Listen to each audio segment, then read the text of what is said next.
കോൺഗ്രസിൽ വലിയ ഇടിയും മിന്നലും ഒക്കെയാണ് സംഭവിച്ചുകൊണ്ടിരിക്കുന്നത്. ഈ പുനഃസംഘടനയെ ചൊല്ലിയാണ് ഇതൊക്കെ നടക്കുന്നത്. അതായത് പുനഃസംഘടന വേണ്ടെന്ന് കെ മുരളീധരൻ പറയുന്നു. ഈ ഒരു കൃത്യമായ നിലപാടെടുക്കാൻ കഴിയാത്ത സാഹചര്യത്തിൽ സണ്ണി ജോസഫ് പുതിയ KPCC അധ്യക്ഷൻ നിൽക്കുന്നു. നേതൃത്വം തീരുമാനിക്കട്ടെ എന്ന് പറഞ്ഞുകൊണ്ട് VD സതീശൻ നിൽക്കുന്നു. കുറേ ആളുകൾ സ്ഥാനമോഹികൾ ഒരു വശത്ത് നിൽക്കുന്നു.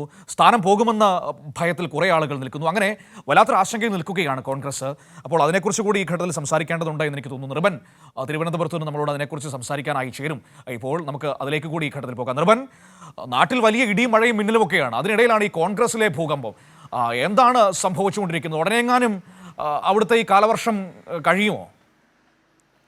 മനു, നമുക്ക് പ്രതീക്ഷിക്കാം എല്ലാം പെയ്തൊഴിഞ്ഞ് കോൺഗ്രസ് ഈ കാര്യത്തിൽ പുനഃസംഘടന പൂർത്തിയാക്കുമെന്നതാണ് കോൺഗ്രസിൻ്റെ പ്രവർത്തകർ ആഗ്രഹിക്കുന്നത്, ആശിക്കുന്നത്. പക്ഷേ നേതൃത്വതലത്തിൽ വലിയ തരത്തിൽ ആശയക്കുഴപ്പവും തർക്കവും തുടരുന്നുണ്ട്. കാരണം കെ സുധാകരനെ മാറ്റി പുതിയ നേതൃത്വം വന്നു.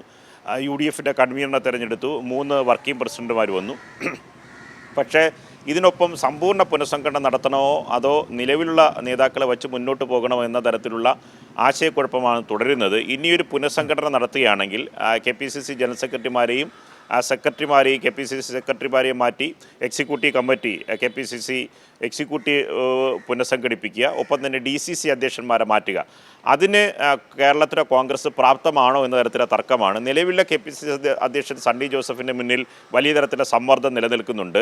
ദീപാദാസ് മുൻഷി, കേരളത്തിൻ്റെ ചുമതലയുള്ള AICC ജനറൽ സെക്രട്ടറി നൽകിയ റിപ്പോർട്ടിൽ കേരളത്തിലെ 13 DCC അധ്യക്ഷന്മാരെ മാറ്റണം. ഒപ്പം തന്നെ KPCC ജനറൽ സെക്രട്ടറിമാരെയും സെക്രട്ടറിയെ മാറ്റി പുതിയ കമ്മിറ്റി നിലവിൽ വരണമെന്നാണ്. മുമ്പ് KPCC അധ്യക്ഷന്മാരായി രമേശ് ചെന്നിത്തല വന്നപ്പോഴും ഒപ്പം തന്നെ VS സുധീരൻ വന്നപ്പോഴും മുല്ലപ്പള്ളി രാമചന്ദ്രൻ പദവിയിലെത്തിയപ്പോഴൊക്കെ തന്നെ കമ്മിറ്റി മുഴുവനായി മാറ്റി പുതിയ കമ്മിറ്റിയാണ് പരിഷ്കരിച്ച് വന്നത്. പക്ഷേ നിലവിൽ തദ്ദേശ തെരഞ്ഞെടുപ്പിലേക്ക് പോകുന്ന ഘട്ടം, കോൺഗ്രസിൻ്റെ അടുത്ത നിയമസഭാ തെരഞ്ഞെടുപ്പിലേക്ക് ഒരുങ്ങുന്ന പ്രവർത്തനങ്ങളിലേക്ക് പോകുന്നതിന് വേണ്ടിയാണ് പുതിയ നേതൃത്വത്തെ കൊണ്ടുവന്നത്.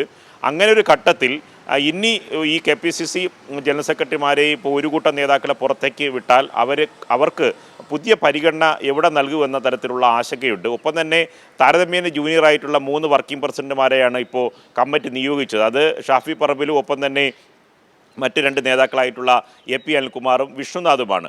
ഇവരിൽക്കാൾ സീനിയറായ നേതാക്കൾ KC ജോസഫും ബെന്നി ബെഹനാനും തിരുവഞ്ചൂർ രാധാകൃഷ്ണനും പന്തള സുധാകരനും ചെറിയാൻ ഫിലിപ്പും അങ്ങനെ ഒരു നിര നേതാക്കൾ പുറത്ത് നിൽപ്പുണ്ട്. അവർക്കൊന്നും വേറെ പദവിയില്ല. രാഷ്ട്രീയകാര്യ സമിതി പുനഃസംഘടിപ്പിച്ചാൽ എല്ലാ നേതാക്കളെ അതിനകത്ത് ഉൾപ്പെടുത്താനും കഴിയില്ല. അത് ജംബോ കമ്മിറ്റിയായി മാറും. അതായത് ഒരു പ്രധാനപ്പെട്ട ഒരു ബോഡിയായി, ഏറ്റവും മുകളിലുള്ളൊരു ബോഡിയായിട്ടാണ് സാധാരണ രാഷ്ട്രീയകാര്യ സമിതി നിയോഗിച്ചത്. അത് 15 നിന്ന് 25ലേക്ക് എത്തി നിൽക്കുന്നു. ഇനി ഈ പറഞ്ഞ നേതാക്കളെല്ലാം കുത്തി നിറച്ചാൽ അത് തന്നെ ജംബോ കമ്മിറ്റിയായി മാറും.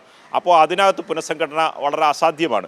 അതുകൊണ്ട് ഇനി KPCCക്ക് താഴെ ഈ പറഞ്ഞ ഷാഫി പറമ്പിലിൻ്റെയൊക്കെ താഴെ തിരുവഞ്ചൂർ രാധാകൃഷ്ണനും തിരുവനന്തപുരത്ത് VS ശിവകുമാറും ചെറിയാൻ ഫിലിപ്പും പന്തള സുധാകരനും ബെന്നി ബെഹനാനും KC ജോസഫൊക്കെ വന്ന് ഇതിന് താഴെ ഇരിക്കാനും കഴിയില്ല. അങ്ങനെ വലിയ തരത്തിൽ ആശയക്കുഴപ്പമുണ്ട്. അതാണ് കെ മുരളീധരനൊക്കെ നേതാക്കൾ പറഞ്ഞത്. ഇപ്പോഴൊരു പുനഃസംഘടന വേണ്ടായിരുന്നു, കെ സുധാകരനെ മാറ്റേണ്ട സാഹചര്യമില്ലായിരുന്നു എന്ന് അവർ പറയുന്നത്. രമേശ് ചെന്നിത്തലയുടെയും ശശി തരൂരിൻ്റെ അഭിപ്രായം അതായിരുന്നു. അങ്ങനെ ഈ വലിയ സംഘർഷം നിലനിൽക്കുന്നുണ്ട്. പക്ഷേ AICC കേരളത്തിൻ്റെ ചുമതലയുള്ള ദീപാദാസ് മുൻഷി ഉറപ്പിച്ച് പറയുന്നത് നിലവിലുള്ള കമ്മിറ്റിയെ പൂർണ്ണമായി പുനഃസംഘടിപ്പിച്ച് പുതിയ കമ്മിറ്റി വരണം. 13 DCC അധ്യക്ഷന്മാരെ മാറ്റണമെന്നാണ്. ഞാൻ നേരത്തെ പറഞ്ഞതിൻ്റെ കൂടെ കൂട്ടിച്ചേർക്കാനുള്ളത് 13 DCC അധ്യക്ഷന്മാരെ മാറ്റുമ്പോൾ അവർക്കെല്ലാം പുതിയ പദവി എന്ത് കൊടുക്കും എന്നുള്ളത് മറ്റൊരു ചോദ്യമാണ്. ഒപ്പം തന്നെ ഈ രമേശ് ചെന്നിത്തല കാലഘട്ടം മുതൽ മാറിപ്പോയ DCC അധ്യക്ഷന്മാർ ഒരു നിര നേതാക്കൾ, ചിലർ MLA മാരായി, ബാക്കിയുള്ളവരെല്ലാം ഇപ്പോൾ പുറത്ത് നിൽപ്പുണ്ട്, മറ്റ് പദവികളൊന്നുമില്ല. അങ്ങനെ ഒരു നിര നേതാക്കളുണ്ട്. ഒപ്പം തന്നെ യൂത്ത് കോൺഗ്രസിൻ്റെയും KCയുടെയും ഭാരവാഹിത്വം ഒഴിഞ്ഞ നേതാക്കൾക്ക് മറ്റ് പദവികൾ ഇതുവരെ നൽകാതെ ഏകദേശം 6-7 വർഷക്കാലമായി തുടരുന്ന അവസ്ഥയുണ്ട്. ഈ പുതിയ നേതൃത്വം 4 വർഷക്കാലമായി വന്നപ്പോൾ സുധാകരൻ പദവിയിലെത്തിയപ്പോൾ ഒഴിഞ്ഞ നേതാക്കളെല്ലാം പുറത്താണ്. അങ്ങനെ ഇത്തരം നേതാക്കളെല്ലാം ഉൾപ്പെടുത്തി ഒരു പുനഃസംഘടന നടത്താൻ കഴിയുമെന്നാണ് കഴിഞ്ഞ ദിവസം സണ്ണി ജോസഫ് പറഞ്ഞത്. കോൺഗ്രസിൽ എല്ലാ കഴിവുള്ളവരെയും പരിഗണിക്കുമെന്നതാണ്. പക്ഷേ VD സതീശനോട് കഴിഞ്ഞ ദിവസം മാധ്യമങ്ങൾ ചോദിച്ചപ്പോൾ അദ്ദേഹത്തിന് പുനഃസംഘടനയെ സംബന്ധിക്കുന്ന ചോദ്യങ്ങളെല്ലാം അദ്ദേഹം അസ്വസ്ഥനാണ്. തങ്ങളെ കാര്യം തീരുമാനിക്കാൻ തങ്ങളെന്ന് വിട്ടുതരൂ, മാധ്യമങ്ങൾ ദയവായി ഇടപെടാതിരിക്കൂ, നേതൃത്വം തീരുമാനിച്ചു കൊള്ളുമെന്നതാണ്. പക്ഷേ കെ മുരളീധരൻ കഴിഞ്ഞ ദിവസം അസന്നിധമായി പറഞ്ഞു ഇനിയൊരു പുനഃസംഘടനയ്ക്ക് പ്രാപ്തമല്ല. കാരണം ഇനി നേതാക്കളെ മുഴുവൻ മാറ്റിയാൽ എപ്പോൾ മാറ്റുമെന്ന ആശങ്കയോടെയായിരിക്കും നേതാക്കൾ ഇരിക്കുക. തദ്ദേശ തെരഞ്ഞെടുപ്പുമായി ബന്ധപ്പെട്ട വാർഡ് അടിസ്ഥാനത്തിൽ പ്രവർത്തനം നടത്തണം, വോട്ടേഴ്സ് ലിസ്റ്റ് പേര് ചേർക്കണം, ബൂത്ത് കമ്മിറ്റികൾ ഉണ്ടാക്കണം. ഈ ഘട്ടത്തിൽ തങ്ങളെ DCC അധ്യക്ഷ സ്ഥാനത്ത് നിന്ന് മാറ്റാൻ പോവുകയാണ്, തങ്ങളെ KPCC ജനറൽ സെക്രട്ടറി സ്ഥാനത്ത് നിന്ന് മാറ്റാൻ പോവുകയാണ് എന്നൊരു ആശങ്ക നീളിക്കുന്നത് ശരിയല്ല. പക്ഷേ ഹൈക്കമാൻഡ് എന്തായിരുന്നാലും അന്തിമ തീരുമാനം എടുക്കട്ടെ. തൻ്റെ വ്യക്തിപരമായ അഭിപ്രായം ഹൈക്കമാൻഡിനെ അറിയിച്ചിട്ട് താൻ ഒരു സമ്പൂർണ്ണ പുനഃസംഘടനയ്ക്ക് അനുഗുണമായ നിലപാട് സ്വീകരിക്കുന്ന ഒരാളല്ല, അത് വേണ്ട എന്ന് തന്നെ കെ മുരളീധരൻ പറയുന്നു. ഇനി ചർച്ചകൾ ആരംഭിച്ചു എന്നാണ് നമുക്ക് അറിയാൻ കഴിയുന്നത്. മുതിർന്ന നേതാക്കളെ കണ്ടു. കെ മുരളീധരനോട് കഴിഞ്ഞ ദിവസം നമ്മൾ തന്നെ ചോദിച്ചു താങ്കളുമായി ഏതെങ്കിലും തരത്തിൽ ആശയവിനിമയം നടത്തിയോ എന്ന കാര്യം. പക്ഷേ കെ മുരളീധരനെ കണ്ടിട്ടില്ല. മറ്റു ചില നേതാക്കളുമായിട്ടുള്ള ആശയവിനിമയം ആരംഭിച്ചിട്ടുണ്ട്. എന്നാലും ഈ ആശയവിനിമയങ്ങളൊക്കെ തുടങ്ങിയിട്ടുണ്ടെങ്കിലും പുനഃസംഘടന എങ്ങനെ വേണം എന്ന തരത്തിലുള്ള പ്രാഥമിക ചർച്ചയാണ് ഇപ്പോൾ നടക്കുന്നത്. മനു. ശരി.